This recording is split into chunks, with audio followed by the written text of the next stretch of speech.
আসসালামু আলাইকুম। আপনারা কেমন আছেন? সবাই ভালো আছেন তো? সুস্থ থাকেন সবাই। আমিও ভালো আছি। আজকে রান্না করব মলা মাছের টক। মলা দিয়ে মাছ আনছি, দেখেন মলা মাছ দিয়ে মলা মাছ দিয়ে মলা মাছের টক রান্না করবো জলপাই দিয়ে। আমি মাছটা কেটে নেব। মাছটা কেটে নিব। খালি মাথা না ফেলাই গেলে তিতা লাগবে। আপনারা মাথা ফেলাবেন না, কেউ মাথা ফেলায় না। পেটে হচ্ছে তিতা। এই মাছটা কেটে সুন্দর করে দেখেন ধুয়ে নিছি, কত চকচক করতেছে, কত পরিষ্কার হয়েছে মাছ ধোয়া। মাখাই নিছি। এখানে আমি 4টা পেঁয়াজ করছি, 1 চামচ রসুন বাটা, পরিমাণ মতো লবণ। এখানে আমি একটা টমেটো দিয়েছি, কারণ আমি এখানে জলপাই দেবো, তো এই জন্য টমেটোটা বেশি দিছি। আর চামচ নিয়ে নিছি। এখন আমি হলুদ দেবো।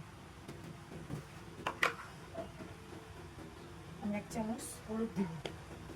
আমি মলা মাছের টক রান্না করবো সরষের তেল দিয়ে। আমি এখানে পরিমাণ মতো সরষের তেল দিব। আপনারা সয়াবিন তেল দিয়েও রাখতে পারেন, কিন্তু আমি সরষের তেলে রান্না করবো। আমি মশলাটা এখন আমি হাতে মেখে নেব।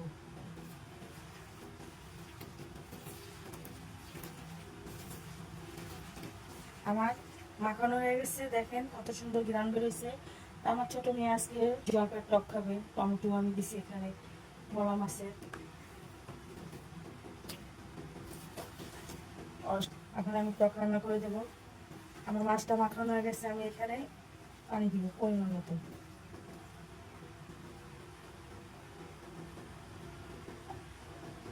দেখেন কত সুন্দর কালার হয়েছে। আমি আর পানি দিব না, মাছ দিয়ে পানি বেরোবো। আমি এখন চুলায় বসাই দিব। আমার মাছটা চুলায় বসাই দিছি। মাছটা আমার পুরো হয়ে গেছে, আমি এখন জলপাইটা দিয়ে দিব। আমি জলপাই আমার পরিমাণ মতন আমি কেটে দিয়েছি।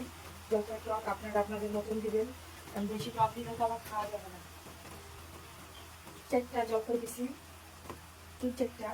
আপনারা আপনাদের মতন দিবেন। আর আগে আগে দিলে বেশি টক হয়ে যাবে, এই জন্য আমি মাছটা হয়ে আসার আগ দিয়ে আমি দিছি। আমি আবার ঢাকনাতে রেখে দিব 5 মিনিট। আমি এখানে ধনিয়া পাতা দিব না, আপনারা দিবেন আপনাদের মন মতন, কারণ শীতের দিনে গোড়া মাছে ধনিয়া পাতা দিলে অনেক মজা লাগে। আমার মেয়ে ধনিয়া পাতা খায় না, দিলে আমি ধনিয়া পাতা দিব না। আমি এখন ঢাকনাটা রেখে দিব 5 মিনিটের জন্য। 5 মিনিট হয়ে গেছে, আমি ঢাকনাটা উঠে দেখবো তরকারিটা কেমন হয়েছে। দেখেন তেল ছেড়ে দিচ্ছে, কত সুন্দর হয়েছে। আমার জলপাইটা গলে গেছে। তো আমার ভিডিওটা যদি ভালো লাগে আমার কমেন্টস করবেন, কমেন্টস করে জানাবেন ছোটো মাছ কী দিয়ে ভালো লাগে, আমরা ওইভাবে রান্না করে আপনাদের দেখাবো। গেল মলা মাছের টক জলপাই দিয়া। তো আমার ভিডিওটা যদি ভালো লাগে লাইক শেয়ার কমেন্ট সাবস্ক্রাইব করবেন। তো আপনারা সবাই ভালো থাকেন, সুস্থ থাকেন। আল্লাহ হাফিজ।